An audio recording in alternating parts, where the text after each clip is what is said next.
enter into morning satsang. Start the questions. The first question is from Rupak, IA ID card number 64. He's asking, Dear Swamiji, you said when I want the headache to disappear, I have given more energy for it to stay in me.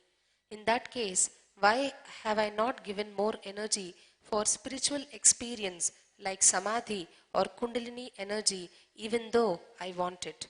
Rupak, IA ID card number 64.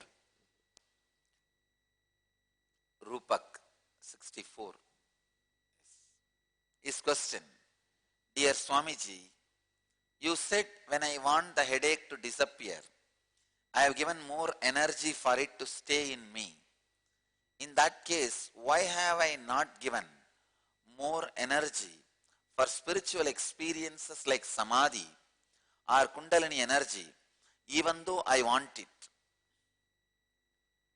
Please understand, wanting it is one, believing it is possible, trusting it is possible is another one. Let me give you a small story. One guy who was trying his best to get a boon from Shiva. So every day morning he will pour water, milk, all kinds of offerings he will make to Shiva deity he had, and do the puja, sit in front of that Shiva and chant Namah Shivaya, Namah Shivaya, Namah Shivaya, and literally nag Shiva to give that boon. Literally force Shiva to give that boon. Shiva was not responding at all. So finally one day he got fed up and he became angry. The greed, when it is not fulfilled, turns as anger. When it turned out as anger, he became so angry, he decided to teach a lesson to Shiva.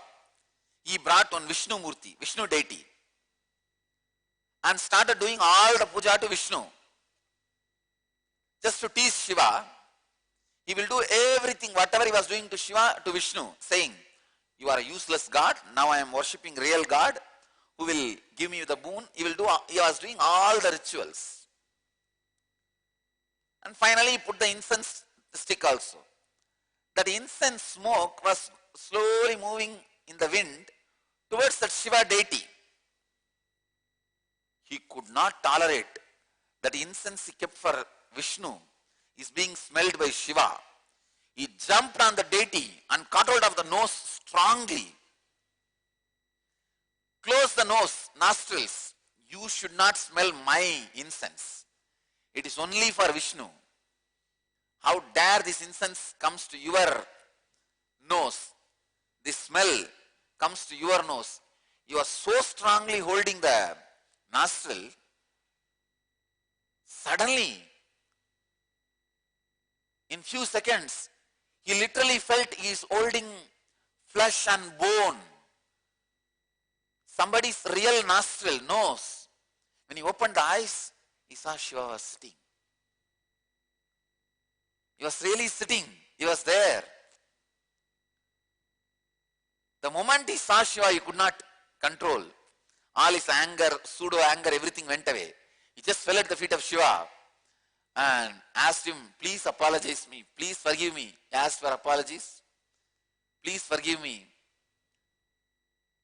Then Shiva asked, oh my son, what do you want? Tell me. He asked his boon, whatever he wanted, and Shiva gave him that boon. Suddenly this guy had a doubt. He asked Shiva, oh Lord, I was praying to you so strongly, doing so much of puja, abhishekam, sacred bath, offering, so many things I was doing. Repetition of your name, everything. Why did you not appear at that time? When I was holding your nose, you should not smell my incense. In anger, you appeared. What is this logic? I am not able to understand. Shiva beautifully says, even in your greed, you did not have a strong trust. I am in the deity. You only have to imagine Shiva is there, I am doing, he may accept one corner of your mind. Who knows Shiva is sitting in this? One corner of your mind was always commenting on your action. There was never 100% doubtless trust. But in your anger, you did not have 1 inch of doubt, I am there in the deity.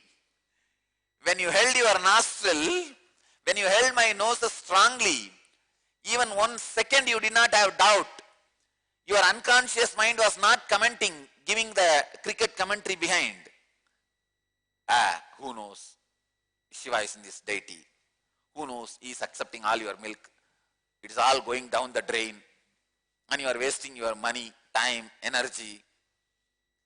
You did not have any of the doubts when you are holding my nose. You know Shiva is there and you have to take revenge. Whether in anger or whatever, whether right or wrong, those few moments, without even having doubt in unconsciousness, you know I was there in the deity. I am there in the deity. That strong, doubtless, authentic trust is the key. That is the bridge. That only makes me appear. When you have that trust, I have no other way, I have to appear. Understand? Maybe you wanted your Kundalini energy to be awakened, Samadhi to happen, but behind your mind, your unconscious is constantly giving commentary. Why do you want all this? You think you will get it? People who have done tapas for millions of years did not get it. You think this Swami can just like that give you in 10 days? Behind that cricket commentary is going on. Wicked commentary is going on.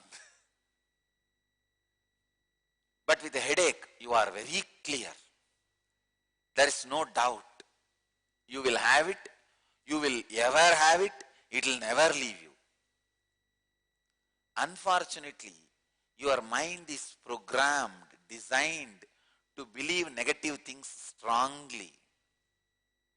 Then positive things. It's like a water flowing down. Your mind always flows towards negative things. Your headache is like an authentic trust. Your samadhi or kundalini awakening. It is there. It is not there. It is there. It is not there. It is there. It is not there. That's all. It is there. It is not there.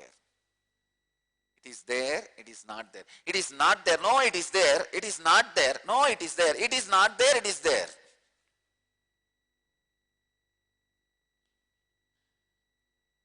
That is the difference.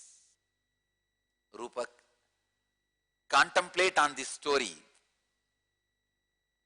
Why Shiva appeared when he was holding the nose in anger, and why he did not appear when he was doing the puja with all devotion. Contemplate on it.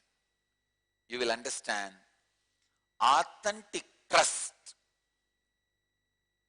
is the essence.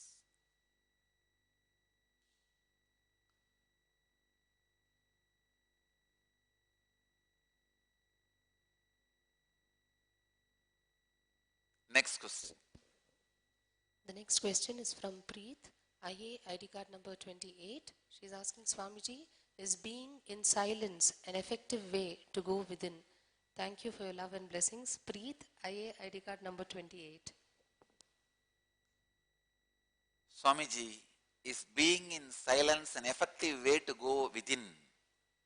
Thank you for your love and blessings.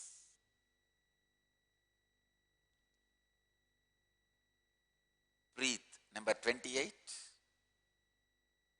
Who?